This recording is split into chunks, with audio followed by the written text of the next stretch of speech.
네, 제가 제목에도 써놨는데 12월 19일 일요일 연말 모임을 원래 오프라인으로 하려 했지만 정부 지침상 그리고 뭐 코로나를 정말 단 한 명이라도 걸리게 되면 저희 주식 스터디를 해체시켜야 되기 때문에 우리 리스크 관리를 하는 사람으로서 절대 운영할 수가 없어서 비대면으로 좀 진행을 하는 점을 양해 부탁드리겠습니다. 오늘은 종목을 총 세 테마에 한 테마당 이제 두 종목씩, 그러니까 총 6종목에 대한 얘기를 할 거고요. 뭐 중간중간에 조금씩 더 있겠지만 일단은 6종목에 대한 얘기를 할 거고, 사실 깊게는 안 갈 겁니다. 깊게는 못 갈 것 같고, 시간상. 원래는 뭐 1시간이면 종목 하나 가지고 1시간 보통 얘기하니까 그건 좀 어려울 것 같고, 왜 이렇게 종목들을 뽑아냈는지를 알려드리면 여러분들이 평일이든 주말이든 시간이 나시면 같은 방법으로 해서 여러분들의 나름대로 종목을 산출하는, 뽑아내는 그런 것들을 말씀을 드리는 게 더 좋겠다라고 생각을 했고요. 그래서 저는 대부분 이제 탑다운으로 말씀을 드릴 겁니다. 탑다운이 뭔지도 뒤에서 설명을 드릴 거고요. 그리고 6종목을 말씀을 드리고 나서 이제 간단한 시상을 할 겁니다. 시상을 해야 된다고 생각하는 분들이 있어서 몇 분을 시상을 할 거고, 그리고 경품을 마지막으로 마무리를 짓도록 하겠습니다. 경품은 뭐 특별한 게 없고요. 제가 드리고 싶은 선물들을 선물로 드릴 거고, 그거는 랜덤으로 드리는 걸로 하겠습니다. 그래서 좀 이따가 꼭 지금 계신 분들은 끝까지 5시 반까지 꼭 있었으면 좋지 않을까 싶고요. 어지간하면 쉬는 시간 없이 진행을 할 테니까 혹시 필요하시면 빨리빨리 다녀오시면 좋을 것 같습니다. 바로 시작을 하겠습니다. 돈 많은 백수가 됐으면 하는 마음으로 주식과 재테크를 하고 있고요. 저의 소개는 생략하고요. 2021년부터 빠르게 한 5분만 돌아보도록 하겠습니다. 2021년에 우리나라 코스피는 오늘자죠? 오늘까지 해가지고 3017포인트까지 왔고요. 코스닥은 1000선을 지켰습니다. 오늘 아무 의미 없다고 생각을 하고요. 3000을 넘은 거는 기쁜 일이지만 지금 뭐 터키, 뭐 호주님도 얘기하신 것 같은데 터키도 그렇고 뭐 전체적으로 뭐 좋은 분위기는 아니기 때문에 어차피 곧 다시 2900선을 가지 않을까라는 생각이 있고, 연말 연초까지는 계속 이런 흐름이 이어질 거라고 저는 생각을 합니다. 그리고 코스피 종합을 보시면 지금 2809, 이번 년 초부터 이번 년 말까지, 죄송합니다. 이번 년 초부터 이제 6월, 7월까지 잘랐을 때 3,300까지 해서 플러스 18% 정도가 이제 상승을 했는데, 이제 하반기가 문제였죠. 상반기는 잘 갔는데 하반기에 꼬꾸라지기 시작을 하면서 2,822까지 마이너스 15%까지 쭉 빠지게 됩니다. 그래서 전형적인 상고하저였고, 상반기가 이제 셌고 하반기가 굉장히 약했고요. 뭐 내년에 어떻게 될까에 대한 부분에서 봤을 때는 이번 년보다는 높게 끝나지 않을까. 네, 결론만 얘기하자면 결국 2021년 1월과 2022년 1월이 코스피와 거의 비슷한 상태로 끝난다고 보시면 될 것 같습니다. 그래서 제가 생각했을 때는 지금 이런 장세, 그러니까 하락 장세에서는 탑다운을 하는 게 저는 맞다고 생각을 하고요. 특히 두 가지 방법에 대해서 얘기를 할 건데, 이런 하락 장세에서는 괜히 종목을, 예를 들어서 우리 2000개 종목이 있는데 이런 하락 장세, 지수가 빠지는 장세에서는 한 1500개? 많으면 막 1800개까지도 빠집니다. 종목이. 그러면 거기서 우리가 종목을 발굴하는 연습만 하면 내 종목이 이유 없이 그냥 자꾸 빠져요. 그래서 지금 같은 상황에서는 탑다운으로 하셔가지고 종목부터 시작하는 게 아니라 나라부터 산업부터 그리고 기업 이런 순으로 가셔가지고 힘이 센 섹터를 찾아낸 다음에 그 힘이 센 섹터에서 기업을 찾아내는 방법으로 하시는 게 저는 맞다고 생각을 합니다. 그래서 지금 같은 상황에서는 탑다운 위에서부터 나라 산업 기업 순으로 분석하시는 것을 추천을 드리고, 가치주보다는 성장주를 일단 포트폴리오에 더 담는다고 생각을 해주시고, 가치주는 포트폴리오에서 한 많아도 3알이 넘지 않게 30%가 넘지 않게 담아두시는 게 좋지 않을까라는 생각을 합니다. 그래서 오늘도 어차피 다 성장주에 대한 얘기를 할 거고요. 일단 뭐 다 아시는 내용들이겠지만 두 가지 때문에 이제 이런 난리를 겪고 있죠. 첫 번째는 FOMC에서 테이퍼링 관련해서 워낙 파월 저분이 왔다 갔다 하고 있죠. 뭐 저랬다가 이랬다가 그래서 인플레이션 가지고 이제 굉장히 싸움이 일어나고 있는데 다 아시겠지만 이제 코로나 같은 게 터지면 양적 완화라고 해서 돈을 많이 풀죠. 돈을 많이 풀어서 뭐 기업이나 가게나 이런 곳에 돈을 뿌려 가지고 좀 경기를 촉진시키죠. 경기를 촉진시키는데 그러면서 이제 경기가 회복되는 경향을 넘어서서 세상에 돈이 너무 많아지니까 부동산 올라가고 주식 올라가고 코인 올라가고 원자재 올라가고 그러니까 모든 자산의 이제 가격이 상승하는 그런 인플레이션을 겪다 보니까 그거를 잡기 위해서 이제 테이퍼링 자산을 매입했던 거를 축소하는 그런 것들을 우리가 테이퍼링이라고 합니다. 그래서 돈을 다시 걷어들이는 정책이라고 보시면 될 것 같고 테이퍼링 이제 하고 돈을 걷어들이고 내년에는 아마 금리 인상을 하지 않을까. 그래서 제가 오늘 기사를 안 갖고 오긴 했는데 뭐 금리 인상을 3회 할 거다 뭐 이렇게 되는데 사실 그렇게 직접적으로 정확하게 지킨 적이 없어요. 그래서 정책은 항상 많이 바뀌는 거고 어느 정도의 방향성까지는 도움을 받으셔도 되지만 그 기사나 파월 의장의 말을 너무 믿으시는 거는 여태까지 지켜지는 걸 잘 본 적이 없습니다. 2018년에서도 금리 인상을 했었는데 2018년에 뭐라고 그랬냐면 옐런 의장이었을 거예요. 그때는 옐런 의장이 2022년까지 기준금리를 이제 인상하겠다. 3%까지. 뭐 근데 지금 0%죠. 전혀 다른 거기 때문에 경제 상황에 따라서 정책은 당연히 바뀌기 때문에 너무 그 시점을 믿고 너무 그 기사를 믿고 가시는 거는 조금 힘드실 수 있다. 라고 말씀을 드리고 너무 귀엽지 않나요? 용돈은 제자리 학용품 값은 껑충. 인플레이션에 대한 설명인데 인플레이션이 이제 워낙 문제가 많이 되다 보니까 PPI가 9.6% 생산자 물가지수죠. 그래서 생산자 물가지수가 너무 올라가다 우리 보니까 와플. 전체적으로 자산이 너무 거품이 돼 있고 그거에 대해서 테이퍼링으로 빵. 잡기 위해서 전체적으로 주식시장이나 이런 것들이 좀 특히 우리나라가 많이 오, 하락을 하고 달콤한 냄새. 있다라고 보시면 될 것 같습니다. 사실은 이거는 내년 내가 좋아하는 상반기까지 그러니까 한 커플. 1월, 2월, 3월 내년 그래서 초까지 이어질 수는 있는데 카스테라 아니야? 저는 롱런 길게 봤을 때는 아무런 의미가 없다고 생각을 합니다.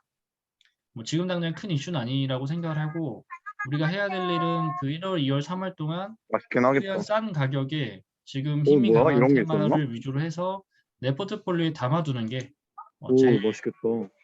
중요한 일이지 않을까 싶습니다. 상원님 제가 마이크 끄겠습니다. 지금 됐나요? 이게 왜 저는 안 들리는데 다 같이 들리셔가지고 방금 좋으셨습니다. 아주 역시 숙련된 조교들 같았어요. 바로바로 이제 응급대처가 나오네요. 저한테 안 들립니다. 여러분들이 알려주셔야 돼요. 자, 그래서 저는 2022년 성장주에 투자하라 해서 종목을 섹터를 총 3개를 뽑았고요. 반도체는 너무 많이 얘기해서 어차피 얘기해봤자 어차피 안 사실 것 같아서 이제 아직까지 안 사신 분들은 이제 안 사시는 분들이 아닐까 라는 생각이 들어서 반도체는 빼서 로봇, 메타버스, 하드웨어인데 카메라 위주로 좀 말씀을 드리면 좋겠다. 종목은 어떻게 되냐면 이렇게 됩니다.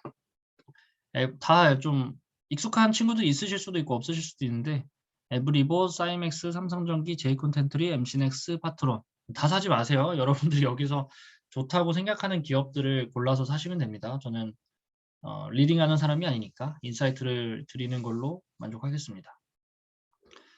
일단은 방법을 계속 말씀을 드리고 싶다라고 생각을 해서 지금 같은 장세에서는 우리가 보통 주식을 할 때 3가지 방법으로 하거든요. 이거 다 블로그에 있습니다.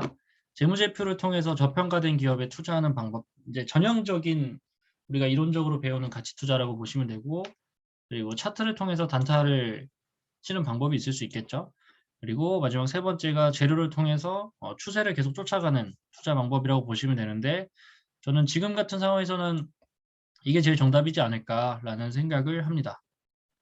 그래서 이제 NFT 메타버스를 찾아냈을 때도 같은 방법을 썼었고, 반도체를 샀을 때도 같은 방법을 썼었고, 이번에 로봇도 같은 방법이라고 생각을 해주시면 될 것 같습니다.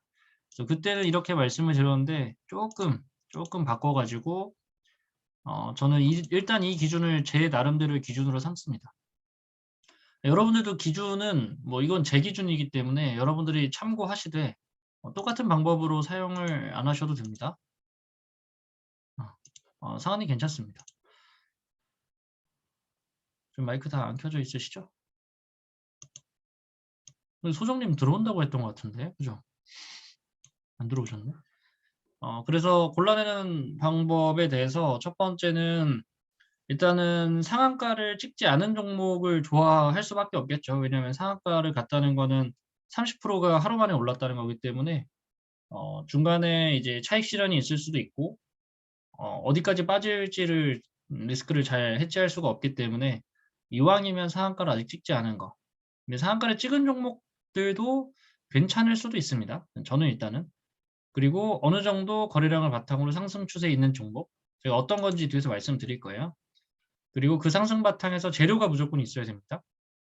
제가 뒤에서 보여드리겠지만 삼성전자, 로봇, 메타버스 이런 것들이 떡하니 재료로 있을수록 당연히 좋습니다. 그리고 재무제표가 적자 지속이 아닌 기업. 근데 이제 기술 특례 기업, 기술 상장 기업 같은 경우에는 그 명시돼 있거든요. 우리가 예를 들어서 코스닥 같은 경우에는 영업이익이 4년이 마이너스가 나면 관리지정 종목 대상되고 다음 년에 또 적자 나면 이제 상장 폐지 되잖아요. 근데 기술 특례 기업들은 그 조건을 만약에 영업이익이 4년, 5년, 10년이 나도 사라지지 않습니다. 그래서 이제 재무제표가 적자가 계속 지속되는데 기술 특례 기업이다. 그러면 사실은 큰 타격이 없긴 합니다. 왜냐하면 정부에서도 그거를 멀리 보고 기업을 상장시킨 거기 때문에 이런 거 참고해 주시면 좋고, 근데 저는 애초에 뭐 적자 지속을 많이 좋아하진 않고 오늘 갖고 온 기업들 중에서도 적자 지속 기업은 한 개? 뭐 그 정도밖에 없습니다. 그리고 차트가 중장기 이동평균선 위에 있는 기업이면 좋다. 이것도 차트 뒤에서 보면서 말씀을 좀 드리도록 할게요. 이거를 좀 뭐 찍으시든 머릿속에 담아두시든 이 5가지 플러스 여러분들의 그 섹터에 맞는지도 확인을 해보시면 좋을 것 같아요. 로봇부터 보겠습니다. 로봇부터 보면 일단은 로봇은 지금 유진 로봇부터 보여드렸는데 유진 로봇이 지금 약간 대장주 느낌이라고 보시면 될 것 같아요. 그 게임주로 치면 위메이드 이런 느낌이라고 보시면 될 것 같습니다. 상한가를 쳤고 상한가 친 이후로도 갭상승 플러스 계속 치고 올라가는 모습을 보여주고 있고요. 슈림 로봇도 상한가 치고 계속 올라가고 있는 모습을 볼 수 있고요. 저는 얘도 엄밀히 말하면 이 날보다 이날 상승한 게 맞긴 한데 저는 이거를 견디는 게 진짜 너무 힘들거든요. 저도 사람인지라 이거를 딱 갔는데 이거를 이틀이잖아요. 이거 이틀이거든요. 이틀을 이거 못 견뎌요. 보통 사람이. 무섭습니다. 여기서 한 번 더 빠지면 이제 나락을 가는 거기 때문에 그래서 제가 이제 한 번에 상한가를 찍거나 이런 기업들을 함부로 이제 못 사는 거죠. 저도 던졌습니다. 그리고 로보스타. 얘도 얘 갭상승 보이세요? 이게 말이 됩니까? 여기서 끝난 종목이 여기서 시작해요.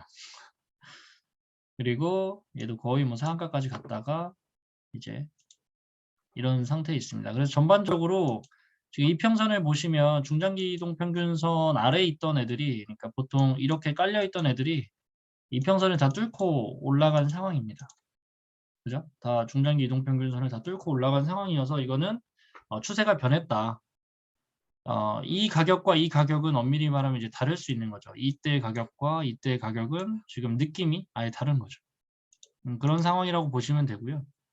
그래서 일단은 로봇이 워낙 지금 강력한 테마인 것 같아요. 근데 이게 우리 로봇은 당연히 계속 발전할 거라고 생각을 하는데 이게 이제 메타버스처럼 메타버스는 정말로 끝까지 갈 것 같은 섹터긴 한데 이 로봇도 과연 끝까지 갈 섹터인지는 지켜봐야겠죠. 점점 더 자료가 나오고 보고서를 보면서 정해야 될 거긴 하지만 일단은 다행인 거는 삼성전자를 비롯해서 대부분의 대기업들이 로봇 진출을 다 하고 있습니다. 뭐 당연한 일이지만 그래서 최근에 삼성전자가 로봇 상용화 추진되면서 로봇 관련주가 일제히 같이 올라가고 있는 상황이다라고 보시면 될 것 같습니다. 그래서 대기업이 다 투자하고 있기 때문에 얘네도 조금 오래 가지 않을까라는 생각을 합니다. 에브리봇 제가 이제 첫 번째 말씀드릴 주식인데 얘도 뭐 좀 많이 상승을 했었고 뭐 이런 좀 차트가 중장기 이동평균선을 이제 조금 돌파한 종목이라고 보시면 될 것 같아요. 근데 차트를 이제 길게 보시면 이렇습니다. 제가 이제 이 차트를 맨 처음 이렇게만 봤을 때는 이 정도 갭상승이면 이게 더 치고 올라갈 법도 한데 거래량도 많았기 때문에 치고 올라갈 법도 한데 왜 이렇게 못 치고 올라갔을까를 생각을 해봤는데 이제 길게 늘어뜨려 보니까 여기에 이게 있더라고요. 그래서 아마 여기서 물리는 사람들이 엄청 많을 거 아니야. 이제 여기 개파락 보면 거래량 보면 던진 사람들이 뭐 한둘이 아니기 때문에 여기서부터 해가지고 물린 사람들이 여기까지 이제 물려 있는 상황에서 한번 이제 고수익이 나니까 여기에서 차익을 좋아서 본전을 찾기 위해서 얘기를 하는 거래.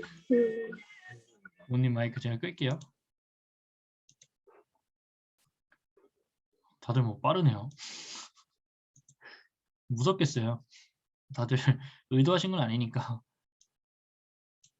양해를 부탁드리겠습니다. 그래서 보시면 여기랑 여기랑 차익 매물이 나올 수 있을 법한 거라고 볼 수 있고요. 충분히 나올 수 있을 거라고 봤고 그래서 한동안은 뭐 팍 치고 올라가기가 더 어렵다고 생각을 할 수는 있는데 저는 그럼에도 불구하고 거래량 순수 거래량으로만 치면 여기도 만만치 않거든요. 주봉입니다. 아까 일봉이었고 그래서 충분히 지금 상승세면 여기 매도량이 워낙 많긴 하지만 올라갈 수 있지 않을까라는 생각을 좀 기본적으로 해봤습니다. 그리고 그 아까 말한 재료를 찾자고 했는데 삼성전자라는 재료, 로봇이라는 재료, M&A라는 재료 거의 다 갖고 있는 기업이라고 보시면 될 것 같고요. 재밌네요. 들어오시는 분들이 다 마이크가 켜지면서 들어와가지고 자 보시면 삼성도 인정한 에브리본 로봇 청소기 3년 연속 1위 지금 보시면 아시겠지만 로봇 청소기와 관련된 기업이라고 보시면 됩니다. 그래서 로봇 청소기가 좋나? 뭐 이렇게 보실 수 있는데 일단은 국내 로봇 청소기 시장 점유율 3년 연속 1위를 하고 있는 기업이고 이거 사업계획서 여러분들 보실 수 있습니다. 그리고 세계 최초 이거 좀 보고 사고 싶었는데 아직은 사진 않았지만 듀얼 스핀 물걸레 로봇 청소기래요. 이 사장님이 엄청 그래요? 제가 다음번에는 그렇게 해놓겠습니다. 다시 하겠습니다. 세계 최초 듀얼 스핀 물걸레 로봇 청소기가 있고 그 외에도 이제 물걸레 전용 로봇 청소기들을 이렇게 하고 있는데 주요 뭐 제품별이나 이런 것들은 한번 사업계획서 참고해서 보시면 될 것 같고요. 네, 유진 로봇이 대장주 느낌이라고 했잖아요. 근데 유진 로봇도 로봇 청소기나 이런 것과 관련된 기업이거든요. 물론 얘는 로봇 청소기만 하는 기업은 아니지만 충분히 테마만 있다면 그게 정확하진 않더라도 같이 엮여서 올라갈 수가 있고 얘네도 뭐 바보 회사가 아니기 때문에 순수하게 이 상태에서 정체돼 있는 것보다는 계속 발전되지 않을까. 그리고 제가 생각했을 때 뒤에서 계속 나오는 기업들이 대기업에 흡수되거나 매각되거나 뭐 합병되거나 이럴 여지도 충분히 생각을 해야 된다고 저는 생각을 합니다. 요즘은 M&A가 제일 힘이 센 그거인 것 같아요. 내년에는 더 심화될 것 같고 누가 저한테 말씀을 해주셨는데 여기 계시나? 지금 상장을 신청하면 2년, 3년은 걸린대요. 지금 그런 회사들이 너무 많아가지고 2년에서 3년 정도는 걸린다고 하더라고요. 그래서 지금 상황이 M&A나 뭐 기업 흡수나 합병이나 신상장하는 게 그냥 굉장히 트렌드고 힘이 강하다라고 보시면 될 것 같습니다. 재무제표를 보시면 114억, 100억. 아시겠지만 대기업들은 어떤 중소기업들이 조금 강한 기술력이나 그런 경쟁력을 갖고 있으면 요즘 그냥 다 사버립니다. 다 그냥 자회사에 편입시키거나 사버리기 때문에 그런 부분들을 생각을 해주셨으면 좋겠고 2021년 12월 해가지고 영업이익이나 순이익이 꽤나 괜찮은 부분이라고 보시면 될 것 같고 영업이익률이나 순이익률이 2021년에 많이 개선된 거를 볼 수 있습니다. 그래서 적자 지속 기업만 아니면 된다고 했기 때문에 이런 기업들이 뭐 미래에 엄청나게 지금 당장 순이익이 높고 이런 게 중요한 게 아니기 때문에 일단 말씀을 드렸고요. 에브리봇은 지금 시총이 1,600억인데 영업이익이 114억이니까 뭐 충분히 멀티플을 감안해도 나쁜 수준은 아니다 라고 보시면 될 것 같습니다. 그래서 에브리봇 처음 말씀을 드렸고요. 이제 제가 보시면 아시겠지만 에브리봇의 기업을 보시면 뭐 조금 아쉽거나 이런 부분들이 분명히 있을 수 있단 말이에요. 아까 말한 매물대라든지 뭐 재무제표의 그 형태라든지 이런 것들이 좀 아쉬울 수 있어서 하나를 더 찾아봤는데 사이맥스라고 해서 시총이 2,125억이고 PR이 7.98배입니다. 아까보다 훨씬 더 저렴하다는 느낌을 받으실 수가 있고 차트를 보시면 얘도 꼬리가 좀 길긴 한데 거래량이 워낙 컸기 때문에 괜찮다고 볼 수 있고 이 꼬리가 길다는 거는 여기까지 올라갔다가 여기로 밀렸다는 거잖아요.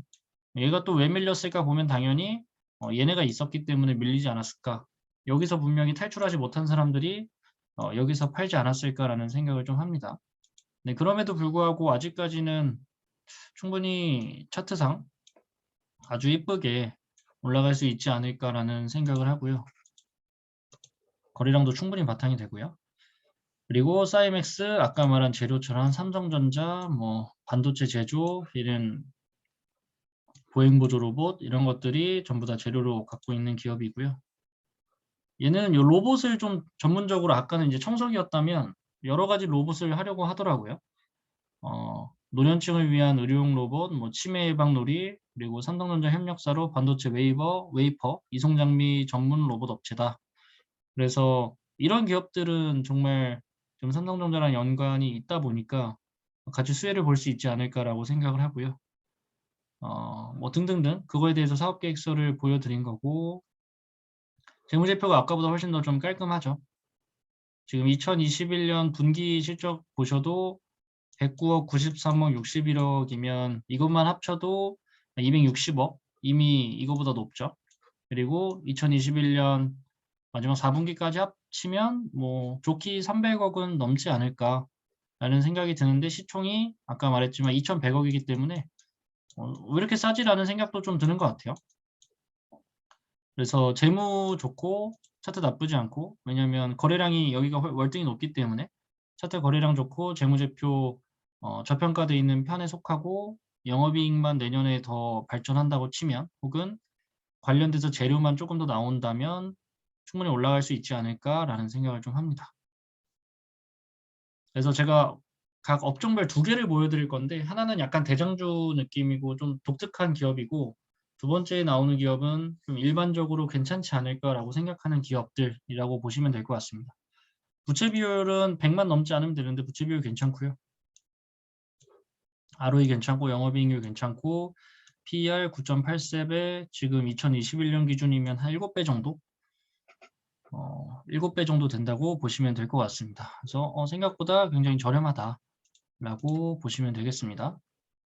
두 번째는 이제 메타버스에 관련된 건데 삼성전기 누가 연근님인가? 삼성전기에 대한 얘기를 하셨었던 것 같은데 삼성전기가 좋다고 저는 생각을 하거든요. 근데 이게 반영을 언제 받을지는 저도 모르는 건데 일단은 조금 주식 아시는 분들은 가격을 보셔도 되지만 시총을 좀 먼저 보시는 게 중요하다. 그리고 PER 13배 정도 되는 거 참고해 주시고 그래서 삼성전기는 18만 원짜리고 시총이 13조 4천억이구나. 차트를 보시면 일단은 뭐 엄청 아름답거나 이쁜 차트일 수도 있고 아닐 수 있는데 사실 엄청 이쁜 차트는 아니죠. 일단은 막 싸우고 있는 형국이라고 보시면 될 것 같고 일단은 삼성전기랑 뭘 계속 비교해야 되냐면 LG 이노텍이랑 비교를 해야 됩니다. 실적에 대해서 저평가 받고 있기도 한데 일단 LG 이노텍이랑 좀 호주님이 그 채팅방에 뭐 올리셨습니다. 삼성전기도 LG 이노텍이랑 비교를 해야 되는데 LG 이노텍은 대주주가 이제 LG전자이고요. 삼성전기는 삼성전자가 대주주입니다. 그래서 각각의 좀 비슷한 모양새를 많이 갖추고 있어요. 삼성전기 같은 경우에는 MLCC나 카메라 모듈, 통신 모듈을 생산하는 모듈 사업 부분과 반도체 패키지만 뭐 이런 것들을 갖고 있는 회사고요. 결국 지금 LG 이노텍이 뒤에서 차트를 보여드리겠지만 LG 이노텍이 이렇게 떴거든요. LG 이노텍이 뜬 이유가 이제 메타버스랑 연관되면서 뭐 그죠? LG 전자보다 보통은 그 사업회사 그 아래에 있는 회사들이 훨씬 더 많이 뜨기 때문에 LG 전자보다는 LG 이노텍이 이제 훨씬 더 크게 떴고요. 그래서 메타버스 관련해서 LG 이노텍이 굉장히 많이 올랐는데 삼성전기도 같은 맥락으로 잘 수익을 내고 있는 기업인데 얘는 이제 반영이 안 된 거죠. 재무제표를 보시면 얘가 이제 LG 이노텍인데 LG 이노텍 영업이익률, 순이익률 ROE 한번 보시고요. 부채 비율 보시면 171, 161, 148로 조금 비싼 편이긴 합니다. 뭐 아마 영업이익은 조금 더 LG 이노텍이 좋은 것 같긴 합니다. 그래서 뒤에 삼성전기 보시면 얘네도 영업이익률 ROE 나쁘지 않고요. 부채 비율이 대신 훨씬 낮죠. 물론 PR이 조금 더 높습니다. 얘네가. 그래서 각각 이제 상황으로 봤을 때 만약에 이제 점수로 왔다 갔다 해서 친다고 한다면 삼성전기도 이제 충분히 올라갈 법도 한데 전혀 못 올라가고 있는 게 좀 안타까운 부분이다라고 볼 수 있고 LG 이노텍이랑 삼성전기랑 이제 비교하는 기사나 분석이나 이런 것들은 워낙 많이 올라와 있어서 내가 메타버스 관련해서 궁금하기도 하고 좀 하드웨어 관련해서 궁금하기도 한다면 삼성전기도 꼭 참고를 해주셔야 되지 않을까 라는 생각이 있습니다. 전반적으로 다 같이 좀 너무 유명해요. 너무 유명해서 다 같이 보고 있는 기업 중에 하나일 겁니다. 저 말고도 많은 사람들이 지금 이 기업을 보고 있습니다. 참고해 주시고 그리고 제이콘텐트리는 진짜 넣을까 말까를 고민을 많이 했어요. 사실은 완전 제 스타일이 아닙니다. 제 스타일이 아님에도 불구하고 그럼에도 요즘은 미친 세상이기 때문에 이런 미친 주식도 가지고 가실 분들은 좀 가지고 가는 게 좋지 않을까. 시총 9,294억이고 51,100원입니다. 보시면 차트만 보셔도 이제 제가 제일 싫어하는 상황이긴 한데 다행히도 정말 다행히도 지지를 받았습니다. 지지를 받아서 꽤나 버티고 있는 상황인데 만약에 만에 하나라도 여기서 이제 한 번 더 밀리기 시작을 하면 그거는 조금 서로가 머리 아픈 상황이 될 수 있긴 합니다. 투자하실 때 조금 유의하셨으면 좋겠고 장대 음봉에 거래량 터지면 분명히 조심하라고 말씀을 드렸고 여기가 바닥이라고 한다면 저점에서 잘 산 거고요. 바닥이 아니라고 한다면 어디까지 떨어질지는 알 수 없는 그런 기업이라고 보시면 될 것 같습니다. 근데 이제 제이콘텐트는 근데 왜 사냐? 워낙 이제 OTT랑 메타버스 관련해서 이제 재료거리가 너무 많죠. 그리고 지옥이 이제 한창랑이 떴는데 이게 이 지옥 때문에 제이콘텐트리가 지옥을 갔다는 기사도 엄청 많더라고요. 너무 많이 빠졌다 보니까 근데 이 전에 이제 DP였죠. DP, 지옥 이런 것들이 연달아 이제 가면서 OTT 관련해서 관심 있는 사람들은 제이콘텐트리가 거의 대장주라고 보시면 될 것 같습니다. 그래서 제이콘텐트리를 빼고 내가 뭐 아까 말한 메타버스 컨텐츠 이런 것들을 논하기에는 너무 이 기업이 영향력이 크다. 그래서 펀드나 이런 데 보시면 제이콘텐트리가 안 들어간 펀드가 거의 없습니다. 대장주를 좀 같이 껴서 들어간다라고 보시면 될 것 같고 이 성장주기 때문에 얘네들은 이런 거 반등 주는 게 생각보다 충분히 가능한 일이에요. 충분히 가능한 일이기 때문에 참고는 해주시기를 바라겠습니다. 그리고 방송 부분, 극장 부분, 투자 의견이 목표 주가가 뭐 6.9만 원이라고 합니다. 그래서 메타버스 그 어디죠? 영화관 이름 메타버스가 아니라 매 뭐 있는데 단어가 뭐였지? CGV 말고 뭐였죠? 메가박스. 치매가 여기 심해져가지고 지옥이나 뭐 안나라 수마나라 이런 것들이 다 유명한 작품들이어가지고 내년에 조금 더 컨텐츠가 강세를 보인다면 제이콘텐트리도 분명히 반등이 가지 않을까라고 생각을 좀 합니다. 지창욱이요? 그리고 근데 제가 말했지만 유일하게 제가 갖고 온 기업 중에 2021년에 적자가 난 기업인데 뭐 크게 중요하지 않다고 생각을 하고요. 근데 제가 오히려 이제 갖고 온 것 중에 하나가 적자에서 흑자로 넘어갈 때가 반등이 진짜 강하게 나옵니다. 그래서 적자에서 흑자로 넘어갈 때 흑자 전환 기업일 때가 반등이 워낙 강하게 나와서 좀 말씀을 드린 것도 있고 저도 아마 흑자로 바뀌지 않을까라는 생각을 좀 합니다. 그리고 이제 이거 하드웨어는 좀 관심을 많이 가져주셨으면 하는 마음이 있는데 지금 컨텐츠나 엔터나 뭐 등등등은 다 많이 떴는데 뭐 게임 이런 것들 다 엄청 많이 떴는데 하드웨어가 좀 많이 안 떴다고 생각을 합니다. 근데 실질적으로 메타버스나 이런 모든 것들을 구현하려면 하드웨어가 받쳐줘야 되는데 그런 것들에 대한 기업은 상대적으로 약하게 올랐고 아까 맨 처음에 말씀드렸지만 52주 신고가를 달성하거나 이런 것들이 많지 않았어요. 그래서 이런 것들 뭐 어떻게 보냐면 잠깐만 딴 데로 세면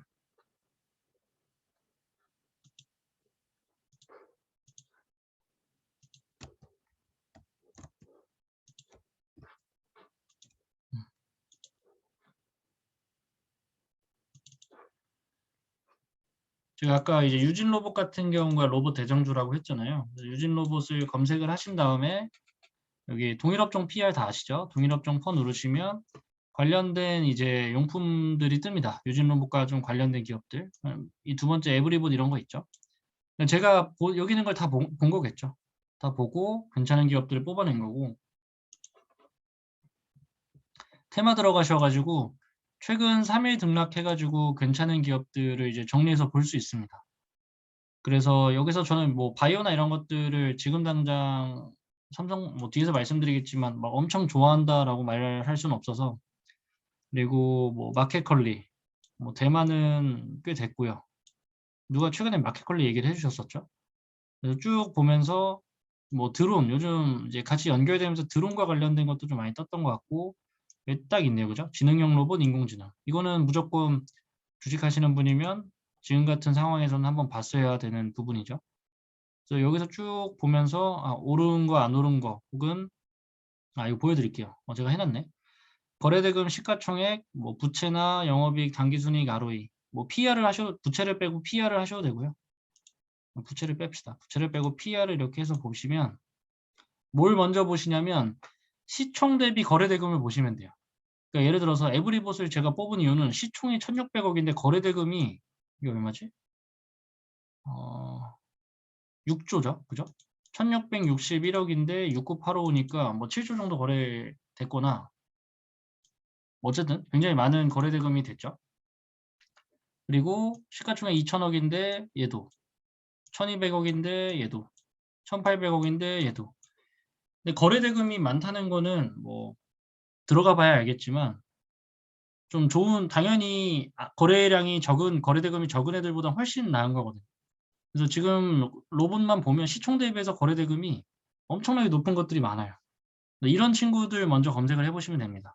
나머지 여기 영업이익, 순이익은 로봇이니까 크게 먼저 보지 마시고 일단은 거래대금으로 보셨을 때 시가총액 대비해서 많이 거래된 애들 쭉 보셔가지고 뭐 이런 애들은 이제 딱 거래대금만 봐도 안 사고 싶어지는 거죠.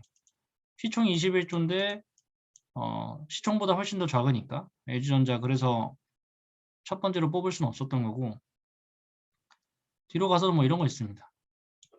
뭐 이런 친구들을 로보티즈 이런 뭐 얘네들은 근데 다 올라갔어요. 다 이미 이렇게 올라간 친구들이고 이제 이런 애들 거래대금 대비 봤을 때 안 올라간 친구들을 제가 몇 개를 뽑은 거고요. 뭐 마인즈랩 이런 것도 나쁘지 않습니다. 마인즈랩 이런 기업들도 있으니까 참고해 주시면 될 것 같고 전 여기서 이제 에브리봇이랑 다른 기업들을 말씀을 드린 거고요. 이렇게 해가지고 별의별 방법으로 여기 있네요. 카메라 모듈 부품 똑같이 보시면서 지금 괜찮은 기업들을 이렇게 찾는 거죠. 뭐 하이비전 시스템이나 뭐 다 봤는데 옵트론텍이나 뭐 해성옵틱스, 픽셀 플러스 했는데 뒤에 이제 재무가 너무 안 좋다. 그러면 이제 이런 애들은 빼는 거고, 이런 애들은 뒤에 재무가 너무 안 좋으니까 뭐 얘네도 재무가 안 좋네요. 파트론 딱 보시면 파트론이 시총 대비해서 거래 대금이 높은데 뒤에 있는 애들도 괜찮죠. 그러니까 파트론은 이제 제 눈에 들어오는 거죠. 근데 여기서부터 여기까지는 또 다 이제 다 재무가 마이너스니까 패스하고, 뭐 LG 이노텍이 좋은 이유 딱 눈에 띄죠. 시가총액이 이런데 시가총액보다 2배 정도 거래되는 거니까 괜찮은 거죠. 그러니까 거래대금은 거의 거짓말을 하지 않기 때문에, 못하기 때문에 그런 것들을 좀 참고해 주시면 되고, 등락률 당장 보시는 것보다는 거래대금 대비 시가총액으로 걸러내는 게 맞지 않을까라는 생각을 하고요. 이거는 이제 아까 맨 처음에 보여드렸던 3번 방식으로, 그러니까 재료로 모멘텀을 쫓아가는 방법으로 하실 때 이렇게 하시면 되고, 나는 재무제표에 대비해서 가치가 싼 거를 찾겠다. 그럼 어떻게 봐야 되냐면 시총이랑 순이익을 보시면 되죠. 혹은 시총이랑 영업이익. 이렇게 보시면 하이비전 시스템은 시총 대비해서 영업이익 비교하면 뭐 순이익이랑 비교해도 시총이랑 영업이익이랑 순이익이랑 엄청 차이 많이 나잖아요. 몇 배야 저게? 제가 지금 하는 말이 이해되시려나? 만약에 내가 순수 재무제표만 보는 투자자다, 재무제표 비중을 가장 높게 보는 투자자다라고 하신다면 3,907억을 그냥 순이익으로 나누면 PER이 그럼 40배잖아요. PER이 40배면 일반적으로 뭐 낮은 편은 아니니까 재무제표를 보는 사람 입장에서 얘가 싸다라고 이제 말할 수는 없는 거죠. 혹은 마이너스가 난다. 그런 것들은 뭐 당연히 볼 수가 없는 거고,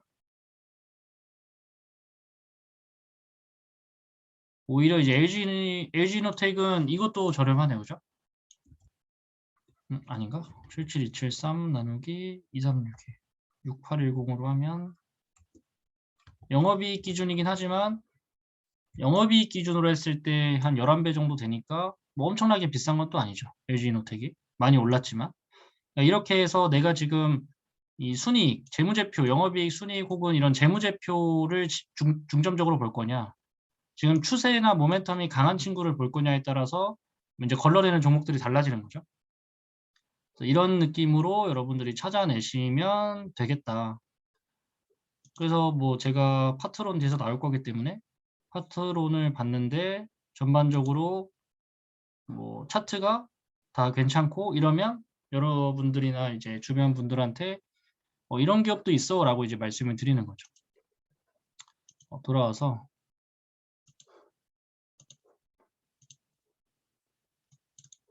다시 하드웨어 카메라를 보면 첫 번째는 이제 거의 뭐 카메라에서 가장 유명한 MC넥스라는 기업이 있습니다. 뭐 지금 마이너스 3% 하락하든 이런 것들은 크게 중요하지 않다고 생각을 하고요.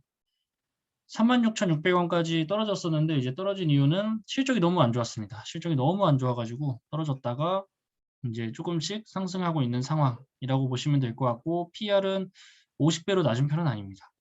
MC넥스도 대장주 느낌이라고 보시면 될 것 같습니다. 휴대폰용 카메라 모듈, 자동차용 카메라 모듈 뭐 등등등의 카메라 위주의 기업이다라고 보시면 될 것 같고요. 이제 카메라는 왜 중요할 수밖에 없냐면 자율주행에 따라서 카메라 탑재량이 달라집니다. 0부터 완전 자율주행까지 가면 카메라가 15개 이상이 필요해요. 완전 지금 쓰는 부분하고 완전 자율주행하고는 카메라의 대수 자체가 완전 다르기 때문에 이런 하드웨어나 카메라 관련한 기업들도 우리들이 꼭 봐야 된다. 근데 지금 이런 차량 말고도 우리 AR, VR 이런 것들, 그냥 모든 메타버스와 관련된 것들은 카메라가 다 필요합니다. 카메라가 없이 어떻게 가능하겠어요. 그래서 휴대폰, 얘네가 이제 저 작년에 실적이 안 좋았던, 이번 년이죠. 이번 년에 실적이 안 좋았던 이유가 삼성전자랑 애플이랑 이런 기업들이 카메라래. 핸드폰이 많이 팔리지 않다 보니까 코로나로 인해서, 그래서 실적이 좀 많이 안 나왔는데 스마트폰 자체에서도 평균 탑재량이 좀 많이 높아질 예정이다. 그리고 애플 VR 기기의 예상되던 카메라 모듈 탑재량은 훨씬 더 높다. 이런 것들을 확인해 보시면 될 것 같습니다. 그래서 카메라 모듈이 휴대폰용, 자동차용 생체 인식 모듈, 영상 관련 시스템 이렇게 좀 많이 나눠져 있다라고 보시면 될 것 같고 매출의 대부분은 카메라 모듈과 자동차용에서 나온다고 보시면 될 것 같은데 2019년, 2020년, 2021년 3분기 해서 보셨을 때 9.24%, 11.7%, 16.94%로 자동차용에 대한 비중이 조금 높아지고 있는 것을 확인할 수 있습니다. 여기 보이시죠? 아까 보여드렸죠? 그래서 자동차용 아마 차량용 카메라 모듈 매출이 제가 봤을 때는 계속 증가할 수밖에 없지 않을까. 왜냐하면 우리가 지금 타려고 하는 차들이 더 카메라를 필요로 할 수밖에 없기 때문에 그런 상황이다라고 보시면 될 것 같습니다. 재무제표도 뭐 나쁜 편은 아닌데 많이 나빠졌죠. 왜냐하면 코로나 쳐보시면 이제 검색해 보시면 아실 텐데 코로나 때문에 반도체가 품귀 현상 나면서 이제 애플이나 이런 것들의 카메라, 계속 카메라라고 하네. 핸드폰의 대수가 많이 줄어들면서 얘네도 영업이익이 좀 급감한 상황이고요. 그래서 컨센서스를 제가 확인을 해봤는데 다행히도 2021년이 제일 낮고요. 2022년, 2023년에는 조금씩 계속 증가할 거라고 보고 있습니다. 2021년은 너무 안 좋았고 2022년, 2023년에 이 정도로 올랐을 거라고 보고 있습니다. 만약에 이제 영업이익이 794억 정도 나온다고 본다면 PR이 아까처럼 뭐 50배 이렇게는 될 수는 없을 것 같고요. 2, 30배 선에서 되지 않을까. PR이 2, 30배 선이면 뭐 충분히 살 수 있기 때문에 그런 것들을 감안해서 보시면 될 것 같습니다. 지금 그 제가 원래 강의를 했던 분들한테 하는 용도라서 뭐 PR이나 이런 용도에 대해서 세분화해서 설명을 안 드리고 있긴 한데 혹시나 이제 난 기초부터 궁금하다라고 하시면 그 제가 드리는 예약 시스템 링크 들어가셔가지고 따로 그런 것들 물어보시는 게 좋을 것 같습니다. 오늘은 그렇게 세세하게 말씀드릴 수가 없어서 MC넥스는 이번 년 초에 66,000원을 찍었다가 반토막이 납니다. 3만원까지 떨어지고 지금 전체적으로 상승하는 느낌이다. 근데 이제 왜 그럼에도 불구하고 뽑아왔냐? 여기 장대양봉의 거래량에 장대양봉 거래량을 두 번이나 잘 아름답게 그리고 지지 확실하게 받쳐주고 점진적으로 올라가고 있는 상황이라 말씀을 안 드릴 수는 없었기 때문에 좀 말씀을 드렸습니다. 정고점도 돌파해야 되지 않을까요? 너무 차이가 많이 나긴 하는데 다행히도 물린 사람이 엄청나게 많진 않아서 좀 지켜봐야 될 것 같습니다. 그리고 MC넥스는 대장주였다면 파트로는 그 아래에 있었던 기업인데 보시면 시총은 6,800억 정도 되고요. 두 번째 기업들이 다 일반적으로 PR이 상대적으로 좀 낮죠. 새로 들어오시는 분 마이크 켜져 있는지 확인해야겠다.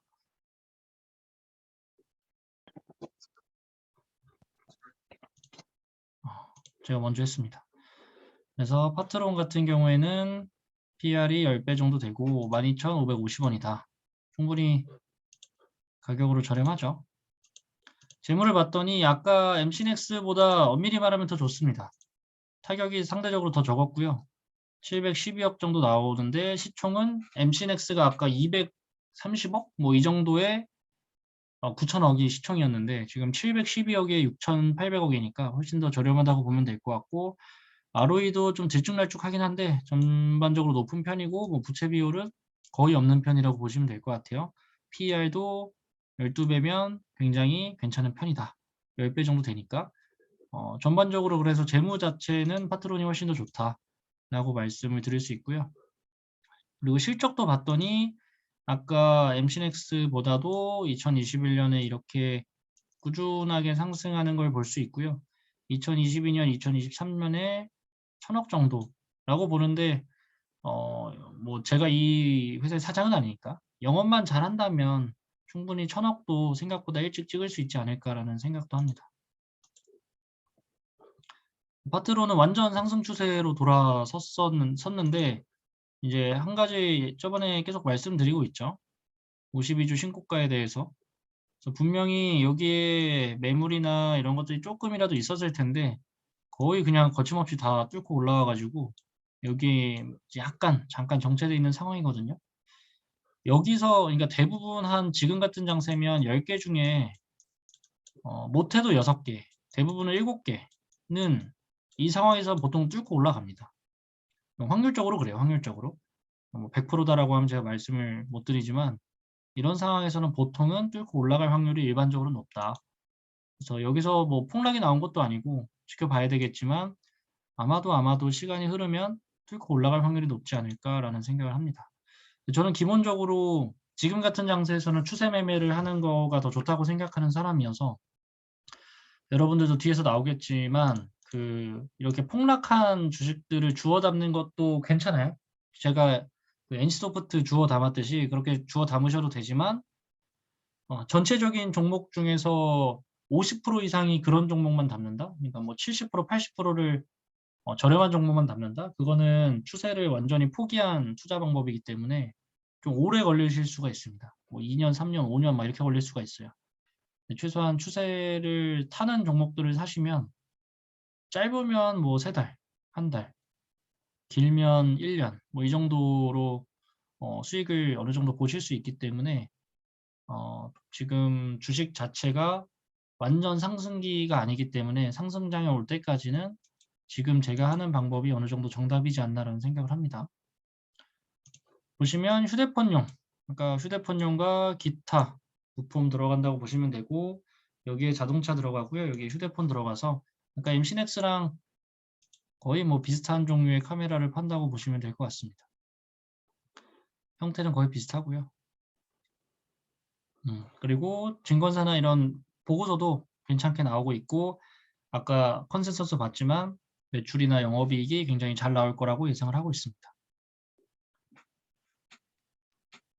예, 결국 큰 섹터에서 보시면 돼요. 지금 제가 하는 모든 종목들의 추세가 지금 힘이 강한지 안 한지를 봤고 그 산업 섹터에서 거래대금과 시총 대비해서 유난히 큰 애들을 추렸고요. 그리고 안에 들어와서 몇 개들을 이제 살펴보면서 차트가 괜찮은지, 재무제표가 괜찮은지, 적자 지속이 아닌지, 이평선 위에서 놀고 있는지, 추세가 꺾이진 않았는지 이런 것들을 이제 판단해서 몇 개의 기업을 추려가지고 거기서 선택적으로 사는 겁니다. 탑다운은 왜 좋을 수밖에 없냐면 다른 사람들도 다 이렇게 해서 그래요. 왜냐하면 제가 사는 기업을 다른 사람도 사야 올라가는 건데 이제 완전 저평가된 기업은 안 사는 사람도 있고 사는 사람도 있잖아요. 그리고 잘 생각해 보시면 우리 텐베거 막 이런 말 쓰잖아요. 10배 가는 기업. 텐베거라고 해서 10배의 기업은 잘 생각해 보시면 2배 오른 기업이 10배를 갈 확률이 높지 2분의 1 토막이 난 기업이 10배를 갈 확률은 상대적으로 적습니다. 얘네들은 거의 다시 뭐 또 떨어지죠. 여기서 2분의 1에 또 2분의 1까지 떨어지죠. 신풍제약처럼. 그래서 가는 종목이 더 잘 가는 추세 지금이 가는 종목이 더 잘 가는 추세고 주식이 원래 불타기가 더 뛰어난 종목들이 많기 때문에 너무 저렴한 것에 사는 것보다는 좀 추세가 있는 친구들을 그리고 전체적인 산업이 이런 것들 카메라가 더 안 팔릴 수 없잖아요. 우리 지금 여기 나오는 것만 해도 다 카메라가 필요한 것들인데 그런 큰 테마에서 어긋나지 않는 기업들을 색출해내고 찾아내시면 좋지 않을까라는 생각을 합니다. 그리고 마지막 그거 아세요? 벌써 1시간이 지났다는 거? 그 외에 관련해서 말씀을 드리면 쿠콘입니다. 쿠콘. 저는 개인적으로 이 기업 약간 가슴 떨립니다. 약간 가슴 떨리는 기업이에요. 일단 보면 일단 상장이 된 지 별로 안 됐습니다. 근데 죄송해요. 다시 갈게요. 보시면 시총은 6천억이고요. 6천억이고 PR이 80배입니다. 근데 아시겠지만 제가 PR이 높은 종목을 별로 좋아하진 않잖아요. 근데 그럼에도 좀 가슴이 떨립니다. 길게 들고 가면 참 괜찮은 기업이지 않을까라는 생각을 하고 일단은 상장 주식수가 800만 개밖에 안 돼요. 참고로 주식수가 낮은 거는 굉장히 좋은 겁니다. 다 아시겠지만 보시면 차트는 아주 아름답게 44,000원부터 84,000원까지 해가지고 꾸준히 우상향하고 있는 기업이라고 보시면 되고 차트도 등락을 반복하긴 하지만 전형적으로 올라가고 있는 차트라고 보시면 될 것 같아요. 이런 구간에 대한 조정은 당연히 받아들이셔야 됩니다. 여기서도 그렇고 이런 것도 그렇고 이런 구간 조정은 당연히 받아들이셔야 되고 재무제표 보시면 아까 시총 6천억 대비해서는 순이익이 100억 정도밖에 안 되기 때문에 PR이 높은 편이긴 합니다. 근데 영업이익률이나 순이익률 ROE가 전혀 나쁜 편은 아니라고 생각이 되고요.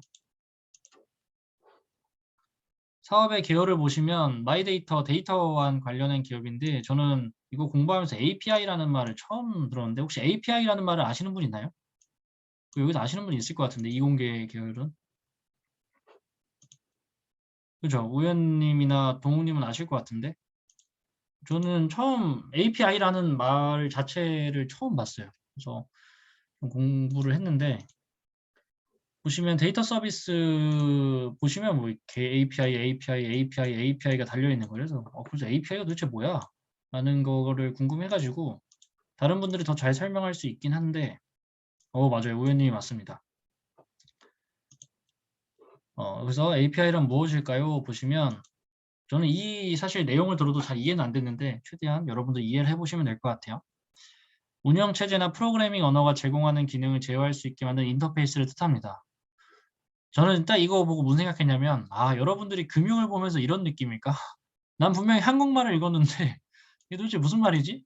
라는 생각이 이제 순간적으로 들어가지고 예시를 봤더니 식당에 가면 메뉴판을 보고 음식을 골라 직원에게 주문을 합니다. 직원은 주문받은 메뉴를 주방에게 전달을 하죠. 주방을 라이브러리라고 메뉴판을 API, 직원은 이를 연결해주는 역할을 한다고 볼 수 있습니다. 세상에는 많은 식당과 메뉴가 있듯 우리에게도 많은 라이브러리와 API가 존재합니다. 약간 이게 정확한 표현인지를 모르겠는데 예를 들어 이런 거죠. 제가 벌써 무섭네요. 이게 정확한 예시일지. 예를 들어서 명령어가 있는데 그걸 어떻게 쓸지를 설명해 주는 것들. 그렇다고 합니다. 우리 다 이렇게 알면 되고 적절한 예시를 하나만 설명을 드리면 이런 거 다 API더라고요.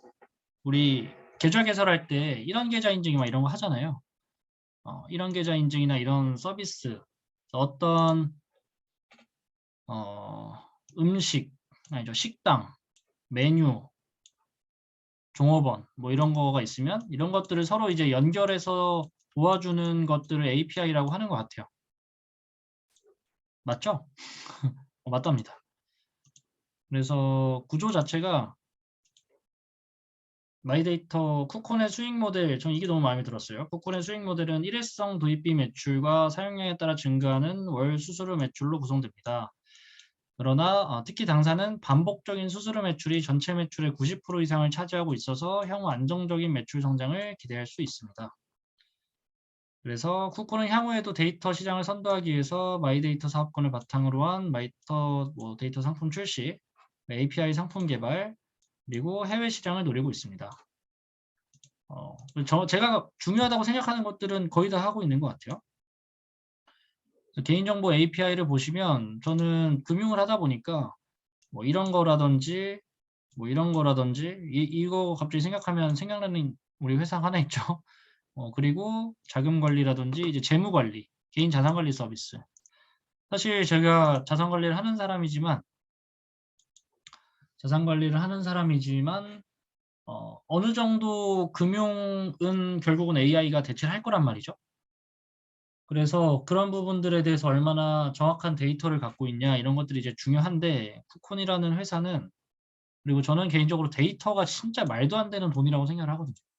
사업을 구상을 아무리 해도 이 데이터만한 값진 것이 없습니다. 데이터만 있으면 진짜 다 돈 주고 사요, 사람들이.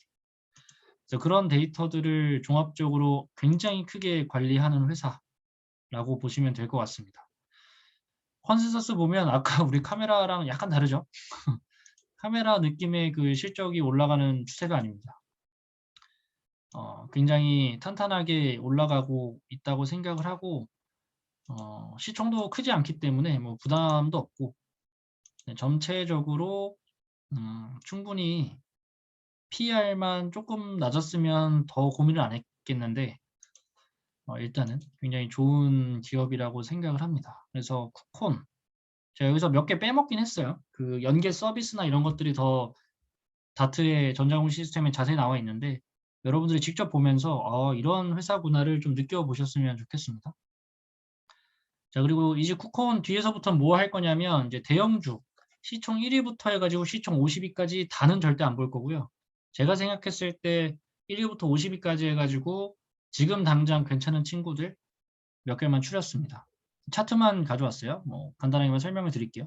삼성 바이오로직스는 셀트리온이랑 이제 비슷한 계열의 기업이 셀트리온이 있는데 삼성 바이오로직스가 제가 그 블로그에도 있을 거예요 아마. 10월부터인가 계속 말씀드렸지만 삼바가 훨씬 좋습니다. 삼성 바이오로직스가 훨씬 좋고 수익 모델 이런 것들이 삼성 바이오로직스가 훨씬 좋기 때문에 바이오가 우리나라에서 계속 성장할 거잖아요. 발전할 거고.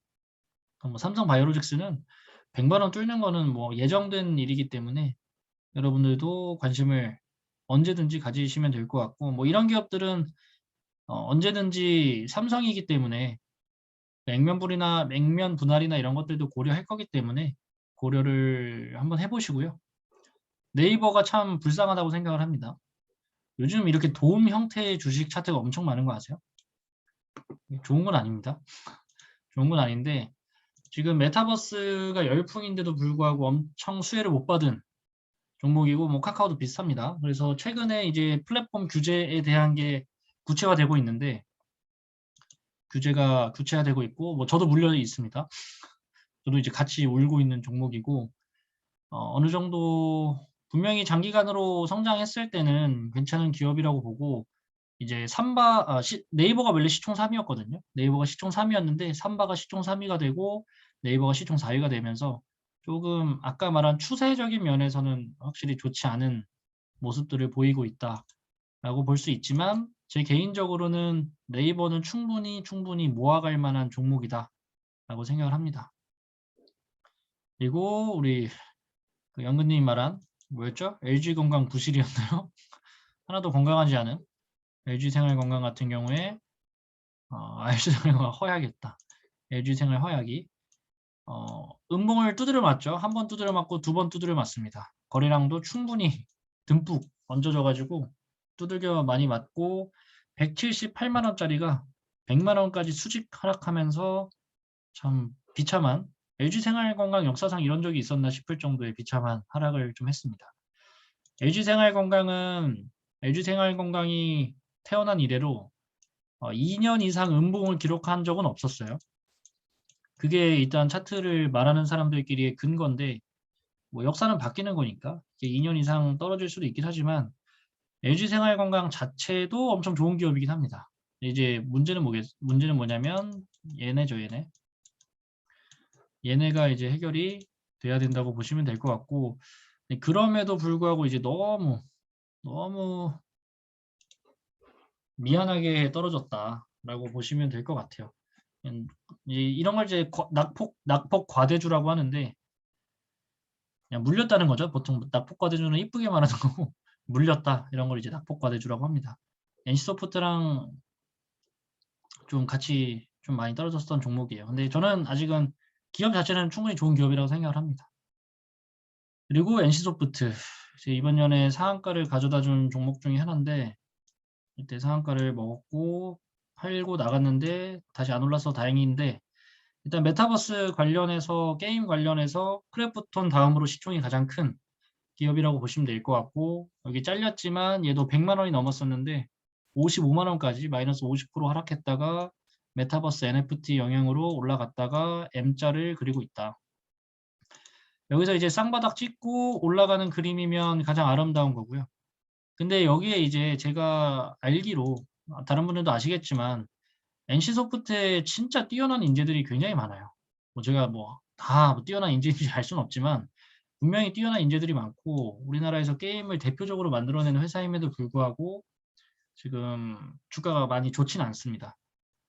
그럼에도 불구하고 아까 말한 대로 이제 낙폭이 너무 과대하기 때문에 이런 친구들도 관심을 가지실 필요가 있다. 이게 여기서 이제 바닥 찍고 딱 올라가는 게 가장 이쁜데 과연 그렇게 될지는 봐야 될 것 같습니다.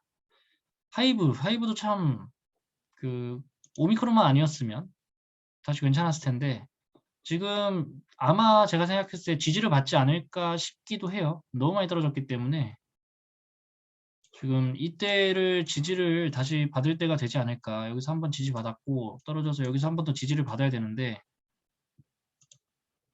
뭐 그건 신의 영역이니까 지켜봐야겠죠. 근데 제가 생각했을 때는 여기서 더 과하게 떨어지는 거는 좀 불쌍한 게 아닌가. 얘도 한 번 더 지지를 받을 수 있지 않을까라고 생각을 하고요. 하이브도 이제 오미크론이나 이런 것만 없으면 충분히 더 차트가 이쁘게 버텨줬을 텐데 뭐 콘서트라든지 실적이라든지 메타버스 힘 빠지는 거라든지 다 엮이면서 이렇게 빠졌다라고 보시면 되고, 근데 메타버스는 그 단기적인 테마가 아닙니다. 메타버스는 절대 단기적인 테마가 아니고 정책 관련주 이런 것들은 이제 완전 단기 테마죠. 근데 메타버스는 1년, 2년, 3년, 5년은 뭐 더 길게 갈 수도 있는 테마이기 때문에 BTS가 있는 하이브는 무조건 기억을 해주시는 게 좋다. KTNG 역사상 이런 차트를 단기간 내에 그린 적이 있나 싶을 정도로 좀 많이 갑자기 요동치고 있는데, 일단 배당주죠. 배당주에서 좀 말씀을 드렸었고, 담배 가격이 인상이 될 거라고 생각을 하고 이번 년 하반기였나? 한번 말씀을 드렸던 것 같아요. 배당 수익률이 거의 5에서 6% 정도 되고요. 12월 28일까지만 사시면 배당주 수익을 얻으실 수 있습니다. 근데 만약에 내가 84,800원에 샀는데 얘가 갑자기 뭐 87,000원이 됐다. 그러면 이제 배당 수익률, 정확히는 아니겠구나. 내가 받는 배당 수익률보다 주가 수익률이 월등히 높다. 혹은 비슷하게 이제 수익이 낮다라고 하면 사실 팔고 나가는 사람도 많이 있습니다. 이거는 최근에 이제 주가가 많이 크게 빠졌는데, 이때 샀어야 되는데 무서워서 못 샀는데, 이때 이제 영업정지, 미국 관련형 담배가 영업정지 당하면서 이제 크게 하락했는데 반등이 다행히도 나왔습니다. 큰 영향이 아닌 거라고 보는 것 같아요. 그리고 다시 올라오고 있는데, 배당주를 좋아하시는 분들은 5에서 6%면 사실 말도 안 되는 거거든요. 그리고 다른 증권 금융사 배당주랑 다르게 그 담배 가격 인상이라는 이슈나 재료가 있기 때문에 막 던지거나 하시는 분들이 많지 않을 수 있습니다. 그래서 주가도 어느 정도 방어할 수 있고, 내가 배당을 좀 먹고 싶다라고 하신다면 들고 가도 괜찮지 않을까라는 생각을 합니다. 이게 전형적으로 이제 가치주, 유일하게 오늘 말씀드린 가치주 중에 하나네요. 아모레퍼시픽, 볼 것도 없지만 아까 말한 LG생활건강과 같은 부류입니다. 그래도 LG생활건강보다는 최근에 힘이 더 셌어요. 그 정도. 얘도 여기서 한번 두들겨 맞고 여기서 한번 두들겨 맞죠. 여기가 이제 지옥의 한 번, 두 번의 이 매물대를 잘 견뎌내는 게 굉장히 중요하다라고 볼 수 있고요. 마지막 시총 롯데케미칼이 딱 50이더라고요. 딱 롯데케미칼이 시총 50인데 제가 작년부터 주식 스터디하면서 단 한 번도 제가 추천한 거에서 종가를 못 넘은 게 이거 딱 하나입니다. WKMG도 넘었고 미투온도 넘었고 GS 리테일도 저러고 있지만 넘었었고 다 넘었는데 얘만 안 넘었어요. 롯데케미칼이 참 불쌍한 기업인데, 그래서 제가 처음 언급드린 게 26, 8 이쯤이었던 것 같은데 지금 19만 원까지 빠졌다가 최근에 그래도 롯데케미칼이 다른 테마랑 좀 엮이면서 상승을 좀 하고 있습니다. 얘도 이제 기사나 찾아보시면 납법과대주로 엄청 유명한 친구예요.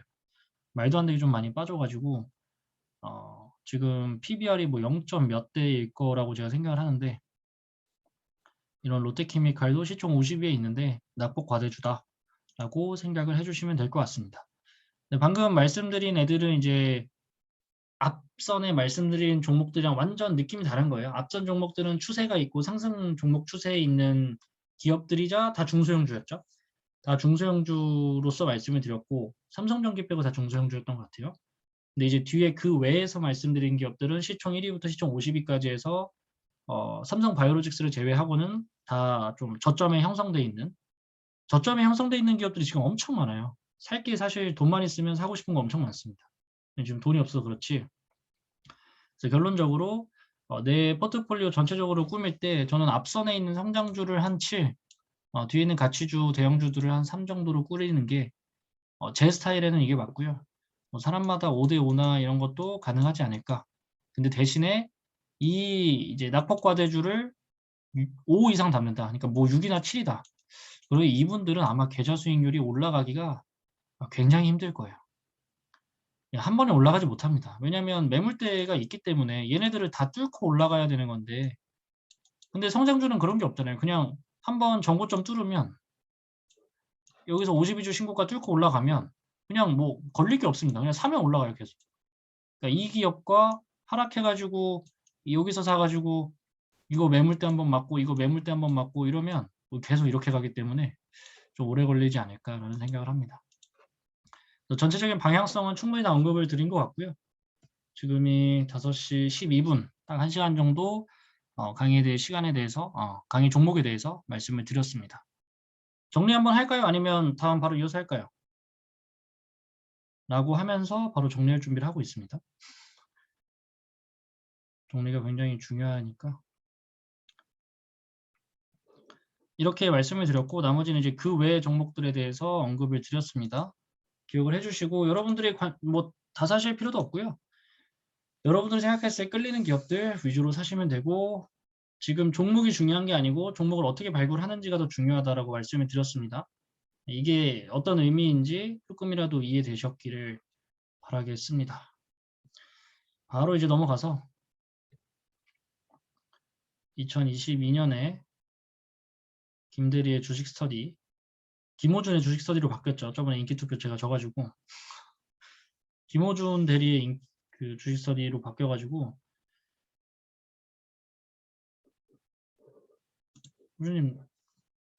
호준님이 이제 뒤에 해주시죠. 2022년 김대리의 주식 스터디에 대해서 이제 간략하게만 좀 말씀을 드리겠습니다.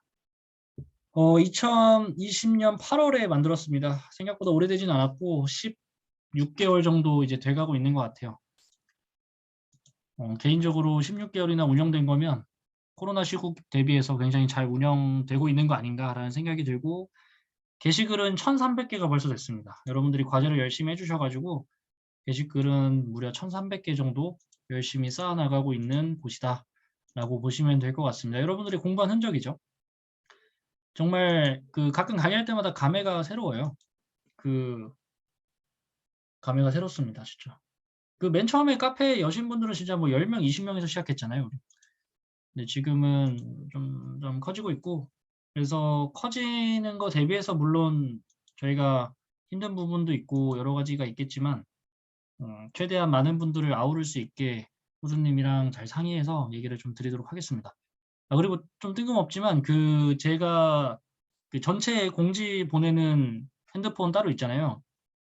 그 핸드폰에서는 제가 답장을 못 하고 있습니다. 안 하고 있기 때문에 거기서 답장하면 제가 뇌가 진짜 한 4개 정도 필요해요. 그래서 그 원래 기존에 있는 제 핸드폰으로 그 구분은 어떻게 하냐면 제가 발신용이라고 적어놨습니다. 상태 메시지에.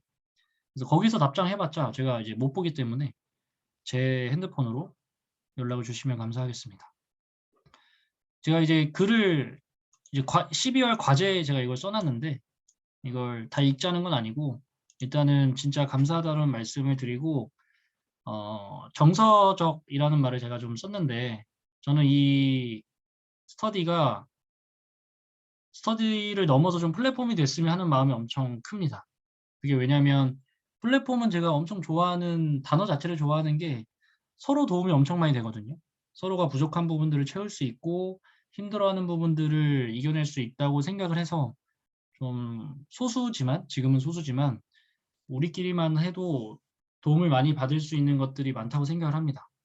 그런 플랫폼이 되도록 노력을 좀 많이 하고 있고 이제 내년에는 조금 더 가속화하려고 합니다. 그리고 저는 이제 물질적으로 많이 도움을 드려야 되기 때문에 주식에 대해서든 펀드에 대해서든 뭐 요즘은 워낙 퇴직연금 이런 것도 문의가 많더라고요. 월급관리, 연금, 뭐 보험 이런 것들 다 문의가 많아가지고 관련해서 금융 관련한 거라면 제가 최대한 많은 것들을 다 드릴 수 있도록 노력을 하겠습니다. 그래서 시상식 먼저 해야 되나? 시상식을 먼저 하고 뒤에 아마 플랫폼 얘기가 마저 더 이어질 텐데 시상식하고 플랫폼에 대한 얘기를 할 겁니다. 그 왜 이 시상식을 2개밖에 시상 안 할 거예요. 2개밖에 시상 안 할 건데 과제를 제가 너무 신기했어요. 1년 동안 과제를 단 한 번도 빼먹지 않은 사람이 몇 명이 있으신지 아십니까? 1년 동안 운영하면서 과제를 한 번도 빼먹지 않은 사람이 무려 4분이나 있습니다. 그래서 뭐 바로 중요한 거 아니니까 말씀을 드릴 건데 은진님, 영근님, 성환님, 상호님은 너무 진짜 감사하다는 말씀을 드립니다. 대단하신 것 같아요. 제가 만약에 참여자였어도 내가 매번 과제를 했을까 이 생각을 하면 좀 긴가민가 하거든요. 근데 이렇게 이게 조용하게 스텔스기처럼 조용하게 자기 할 일 다 하시면서 이분들 다 제가 개인적으로 아는데 이게 막 삶이 뭐 엄청 여유롭고 이러신 분 다 바쁘게 사시는 분들이에요. 근데 이렇게 과제를 다 해주신 게 정말 감사드리고 이분들 혹시나 증거 자료가 필요하신 분들이 있을까 봐 은지님, 영근님, 성환님, 상호님은 1월부터 11월까지 과제를 다 냈습니다. 저 혼자 박수 한번 치겠습니다. 대단하신 것 같고 이분들한테는 뭘 드릴까 하다가 제가 사실 그 스파이더맨을 보고 싶어가지고 영화 관람권을 다 드리도록 하겠습니다. 잘 개인적으로 드리는 거니까 스파이더맨 잘 재밌게 보고 저도 볼 테니까 보고 오셨으면 좋겠고 과제 해주신 거는 진짜 감사한 일인 것 같아요. 이렇게 꾸준하게 해주시는 분들이 있어요. 사실 다른 분들도 동기부여받고 하는데 뭐 스스로 이거를 1년 동안 한 번도 빠짐없이 한다는 게 진짜 대단하신 것 같습니다. 내년도 과제 잘 부탁드리겠습니다.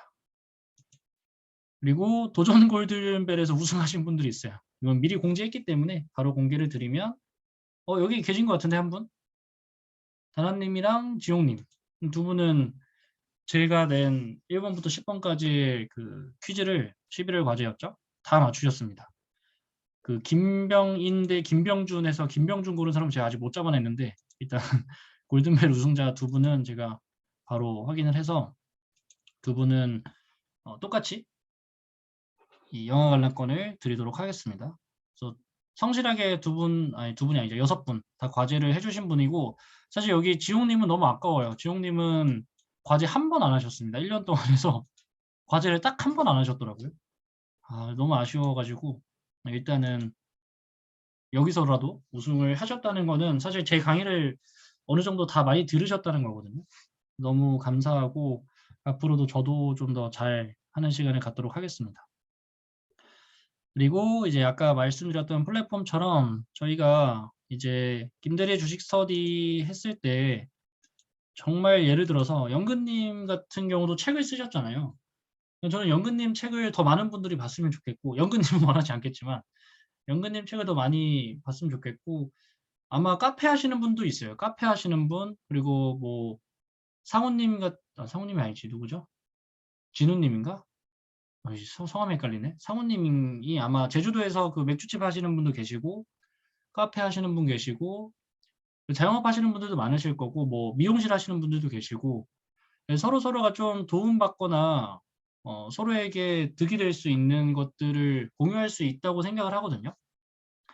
그래서 그런 부분들을 서로 공유하는 그 공간까지는 아니지만 게시글이나 무료 광고를 계속 만들려고 그래요.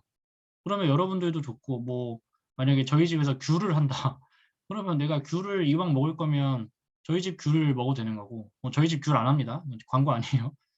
원하시는 그런 서비스가 우리 스터디 안에 있다면 조금 뭐 저렴하게 하실 수도 있는 거고 아니면 잘 되실 수도 있는 거고 하니까 그런 공간들을 좀 만들기 위해서 아마 설문도 받고 하려고 하는데 자기의 능력이 있다면 재능이 있다면 조금 더 그런 부분들에 대해서 적극적으로 말씀해 주시면 홍보는 제가 열심히 좀 하도록 하겠습니다. 저희 제주도 1년에 제가 그 생각도 해봤어요. 저희 주식스터디원 분들 중에 해가지고 절반 정도만 제주도 간다고 해도 상우님 가게가 제주도에 있는 상우님 가게가 매출에 그래도 도움이 되지 않을까라는 생각도 들고 그런 것들이 서로 도움이 되는 부분이지 않을까 싶습니다. 그래서 플랫폼이 되기를 기원을 하고요. 그래서 이제 내일부터 해가지고 12월 30일까지 해가지고 이벤트를 좀 하려고 합니다. 이거 제가 만들진 않았는데 이쁘게 잘 만들어진 것 같아요.